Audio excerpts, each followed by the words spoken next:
아볼로가 고린도 지역에 가서 복음 사역을 감당하고 있을 때에 그 에베소 지역에 사도 바울이 3차 전도 여행차 그곳에 도착하게 되었습니다. 사도 바울이 에베소 교회 성도들의 신앙생활과 삶의 모습을 면면히 세밀하게 관찰해서 들여다보았습니다. 바울이 그 제자들에게 물어보았습니다. 너희가 예수를 믿을 때에 성령을 받았느냐라고 물었습니다. 우리는 성령의 계심조차 들어본 적이 없다라고 얘기를 합니다.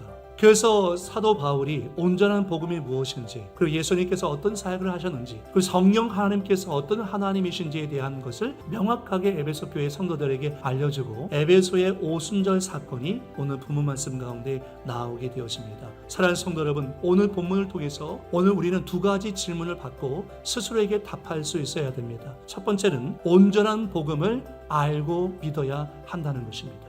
여러분, 성령 충만을 받기 전에 반드시 선행되어져야 하는 것이 있습니다. 그게 뭐냐면 온전한 복음을 알고 믿어야 한다는 것입니다.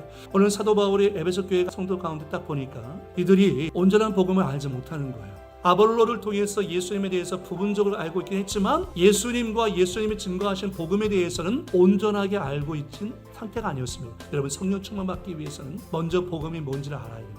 먼저 우리가 예수 그리스도 안에서 거듭나는 체험이 반드시 선행되어져야 하는 거죠. 복음이라는 것은 예수님의 죽음과 부활을 담고 있는 것입니다.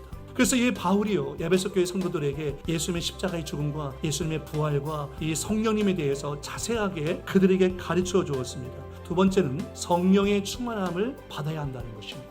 사도 바울은 에베소 교인들에게 성령을 받았는가? 라고 질문했습니다.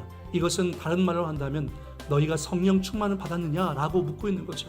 에베소 교회 가운데 사도 바울이 복음을 증거하고 안수기도할 때 그 가운데 놀라운 성령의 역사가 일어납니다. 오순절 마가다락방도 고넬료의 가정도 또 오늘 에베소에도 성령이 임하고 난 다음에 방언과 예언의 역사가 일어나게 되었습니다. 여러분, 방언은 소통의 능력입니다. 하나님과 소통하는 능력입니다. 사랑하는 성도 여러분, 우리가 성령 충만하지 않으면 주님의 사명 감당할 수 없습니다. 그래서 부활하신 예수님은 저와 여러분에게 성령의 충만함을 주시겠다고 약속하셨습니다. 그 다음에 사도행전 1장 8절에 보면 뭐라고 말씀합니까? 오직 성령이 너희에게 임하시면 너희가 권능을 받고 예루살렘과 온 유대와 사마리아 땅끝까지 이르러 내 증인이 되리라. 증인이 되기 원한다면 반드시 온전한 복음을 아셔야 합니다. 그리고 성령으로 충만함을 받아야 되는 것입니다. 우리가 성령 충만 받아야 온전한 복음을, 십자가의 복음을 담대하게 증거할 수 있는 사람이 되어줄 수 있다는 것입니다.